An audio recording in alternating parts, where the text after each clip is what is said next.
All right, so I got cut off there. Again, what I was saying was that, anybody watching that last minute about origins would say that's absolutely stupid. I would automatically know if I'm from Africa. I mean, that's ridiculous. I would automatically know if I'm Korean or Chinese or Japanese. Now, I understand what you're saying, right? To me, and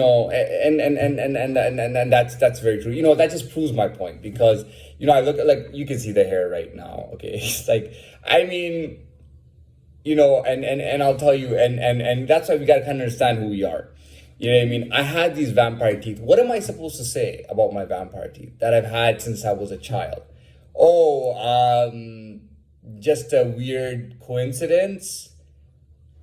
That's absolutely ridiculous. Weird coincidence. No, no, no. I have those teeth for a reason. Look. I'll tell you what the biggest factor is. You see this hair. You see the color of this hair, right? And then you see my eyes, right? Because these are not typical European eyes, right? Or white Caucasian eyes.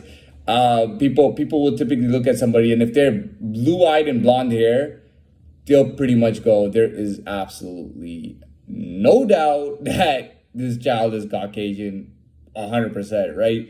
Now, with me, and not just with me, but with Latin people, this happens a lot, right? You look at my hair, but then you look at my eyes and you go, well, those are not typical Caucasian eyes. Those lips are kind of different. The nose is a bit different. You might even say that, that's not even typical human features. You know what I mean? Like, the human beings typically don't have those features, right? So what will people sometimes say? Oh, this guy's probably mixed. And they'll throw that out a lot. This guy must be mixed, right? Because he has that hair and he has that. So he's definitely, and I'll tell you, the most popular, the most common, or the most understood thing would be, or misconception would be, that half European, and then you can throw half whatever you want.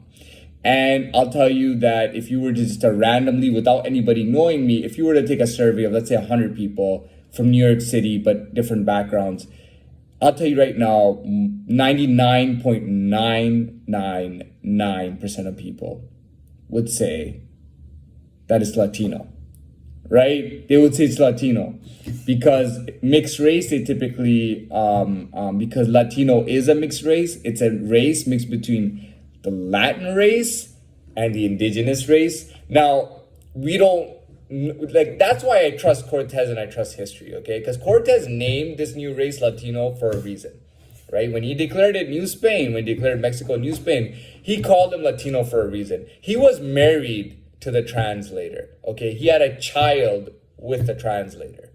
Now, history will never tell you that, oh, the translator influenced him. No, why would history say that? But that's when your brain is supposed to kick in, right? My brain kicks in and says, well, he was married to the translator that was basically translating for him.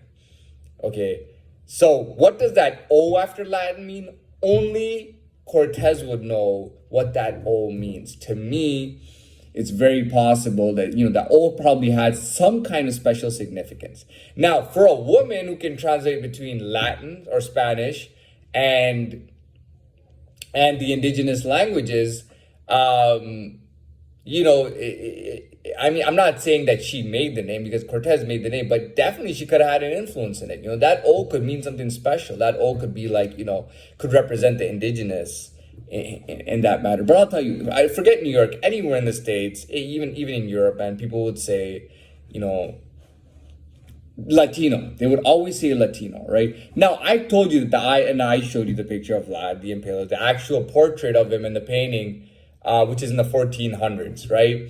And he looks exactly like me, right? And when I look at that, that makes me really happy to see somebody that looks like me and to say that, okay, rather than, oh, he might be mixed with a race, so his eyes came out a little this and his lips came out a little that. Instead of all that bullshit, I can look at him and go, this is where I came from, man.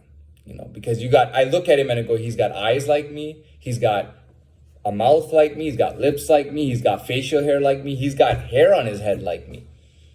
The light hair, obviously, it's pretty imminent. You'll at least get people, when they see that, say that you must be half white, right?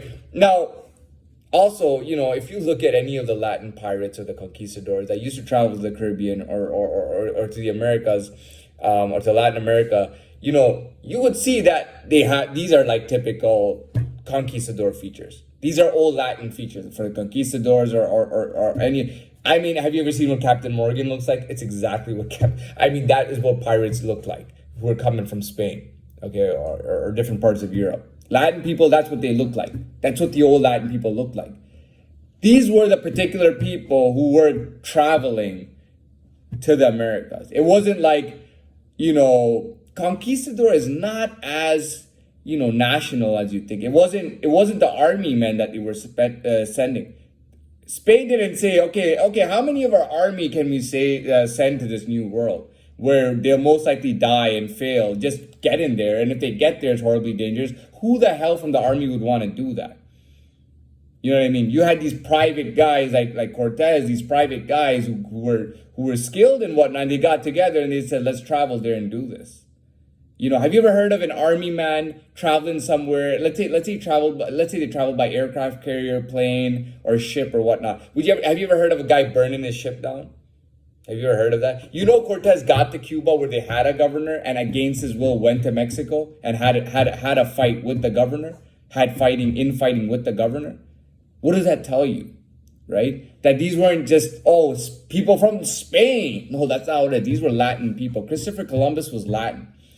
Hernan Cortez was Latin. These were Latin people, Latin features. These were conquistadors. These were the type of guys who were brave enough, not only brave enough, but were in the type of business to take that chance and take a ship all the way to the New World.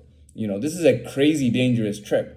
Just getting there. And imagine how dangerous it must be there. Dude, we're going to an unknown land. Like, what, 200 of us? 150? 100 of us? 50 of us? 50 men? In a land where there could be millions upon millions of people from another race who would be hostile towards us. I mean, you think the government would send people like that? Absolutely not. Now, I'm not saying maybe later on they didn't, but initially, no. I mean, they didn't do that initially. Whenever you see pictures of old pirates and old Latin conquistadors, this is exactly what they look like. And you know that, and I know that from the eyebrows to the eye, the whole face. This is what the conquistadors and Latin people look like, right? And you know what? It's as obvious as a black guy in America saying that I came from Africa. Now, isn't that incredible? Anyways, the video actually turned out very good for me and for my subscribers. So I'm going to post this up and I hope my subscribers enjoy it. Watch it, enjoy it, and take it in and do your thing.